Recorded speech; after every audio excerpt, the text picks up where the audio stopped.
السلام عليكم ورحمة الله وبركاته. النهاردة هنعمل تتبيلة سريعة للفراخ. جبت الفراخ غسلتها وحطيتها في محلول النقع وطلعتها جففتها كويس من المية.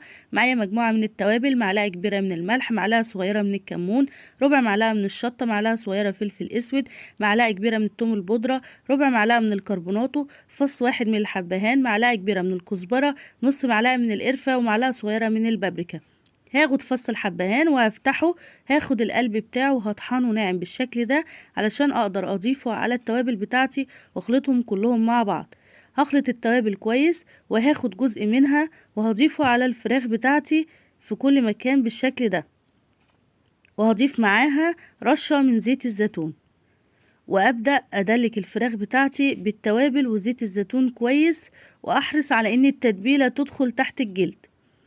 بعد ما اخلص الفرخة اقلبها واكرر نفس العملية تاني، بس هفتح عظمة الصدر عشان الفرخة تكون مفرودة معايا. هاخد جزء من التوابل وهحتفظ بجزء صغير دلوقتي هقولكوا هعمل بيه ايه، وهكرر نفس اللي عملته توابل وزيت زيتون، وهحرص ان التتبيلة تدخل تحت الجلد. كده الفراخ جاهزة معايا، هركنها على جنب وابدأ اجهز الخضار اللي هستخدمه.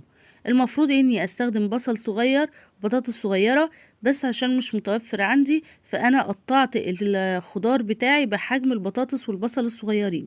هكرر نفس التتبيلة اللي عملتها مع الفراخ في الخضار. جزء التوابل اللي اتبقى معايا هضيفه على الخضار، وهضيف معاه زيت زيتون، وهخلطهم كلهم كويس ببعض، واجيب صينية الفرن وابدأ اضيف الخضار بتاعي في الصينية بدون اي اضافات تانية، وهنزل على الخضار بالفرخة بتاعتي بالتوابل بتاعتها. وانا اول ما بدأت اجهز الفراخ كنت مشغلة الفرن على درجة حرارة 200. هحط الفراخ على الرف اللي فوق الفرن اول نص ساعة على درجة حرارة 200. بعد اول نص ساعة هحطها رف اوسط على درجة حرارة 180 لنهاية السوى. وكل 10 دقايق هطلع الصينية بتاعت الفراخ بتاعتي وادهنها من السوائل اللي تحتيها، علشان احافظ على ان لحم الفراخ يفضل طري والفراخ تاخد لون جميل. وبعد ما تنتهي الفراخ ده الشكل النهائي ليها. عملت معاها سلطة خضراء وسلطة طحينة بالبابريكا المدخنة وخلطة الكاتشب على المايونيز عشان الأطفال بيحبوها. دلوقتي هوريكم تسوية الخضار.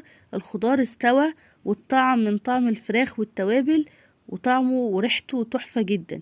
وهنا الفراخ بتاعتي استوت واتبلت، واللحم بتاع الفراخ طري، وزي ما انتوا شايفين قد ايه باين عليه السوى الكامل وقد ايه طري بالشكل ده. احنا دلوقتي في انتظار اذان المغرب علشان نفطر وندوق. ولما دوقنا بصراحة عجبتنا جدا، وكانت وجبة جميلة وسريعة وما خدتش وقت، والفراخ ما خدتش وقت في التسوية. ده كان فيديو النهاردة، اتمنى يكون عجبكم. لو عجبكم استنى تعملوا شير ولايك للفيديو ودوسوا على زر اشتراك وتفعلوا الجرس لو حابين يوصلكم مننا كل جديد. والسلام عليكم ورحمة الله وبركاته.